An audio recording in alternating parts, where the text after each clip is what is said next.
Hi guys, my name is Isaac de Los Santos. Today I'm gonna give you an informal speech, but first of all, I want to ask you three rhetorical questions. Have you ever felt tired, or that you find yourself that you lost interest in things, or recent headaches of no explanation why you're getting them, or excessively worrying about something that it shouldn't worry you, or just feel unhappy?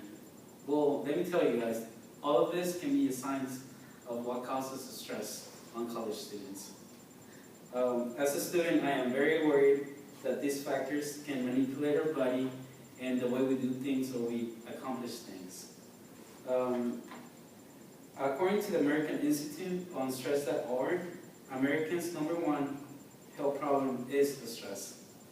According to stress.about.com, the dropout rate on college students is 50%, which means they don't graduate, which is pretty scary. And we can tell that stress is a big part of our lives, and we need to learn the signs of stress so we can learn to cope and be better students. I can relate to it because as a college student, I face through all of these problems every day in our lives as we go through. But today, I will inform you on the signs of stress, or how our time management and daily problems involve all of these factors. First, let's dive into the signs of stress. Whenever we have a body and it hurts out of the blue, we tend to ask ourselves, why is this happening to ourselves? Well, all of this is because of stress. We have too much in our bodies, which we let it build up, and then this causes our body to start hurting. The loss of interest becomes effective whenever your body starts stressing out, and then you feel lazy to do tasks that you can't complete, or you complete and you don't finish. I mean, you start and you don't finish.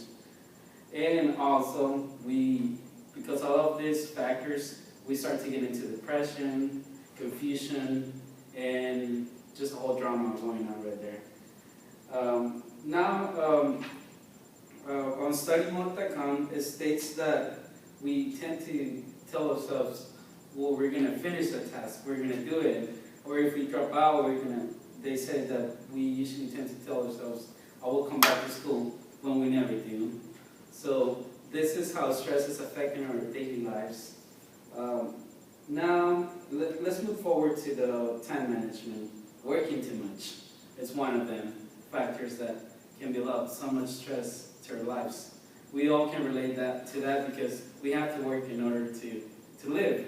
So working too much and having school added to that and having homeworks. So everything is building up to cause stress. And then as college students, we tend not to sleep. So that's something that we can all relate to it, and that's a big part. According to one of my good friends, and she's a speech therapist, she said that at 10 p.m. the body releases this toxin that helps your immune system, that helps your brain to function better and to gain that energy to the next day, so you can be up and well and running and up and down and complete the task. So, and not sleeping, we're winning that. So, also procrastination, that we all have done it at one time, and it causes a lot of stress.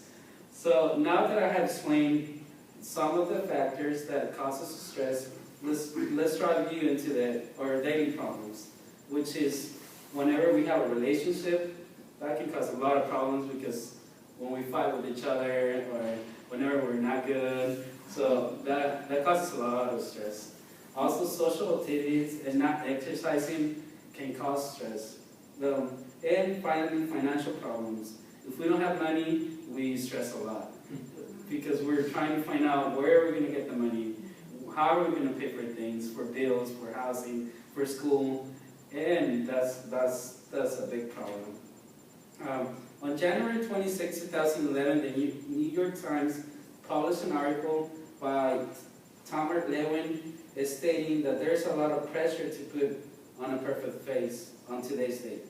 And people think they're the only ones having those problems, and which is not true. So we all face those problems.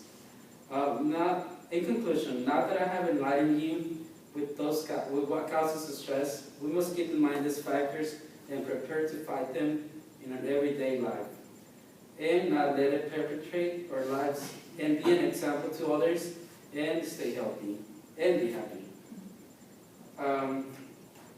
According to Sharon Hall, wrote an article on February 15, 2006, and I'm going to leave you with this quote.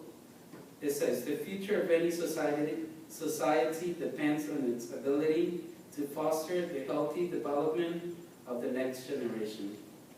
And it's found on redharvard.com. Thank you, guys.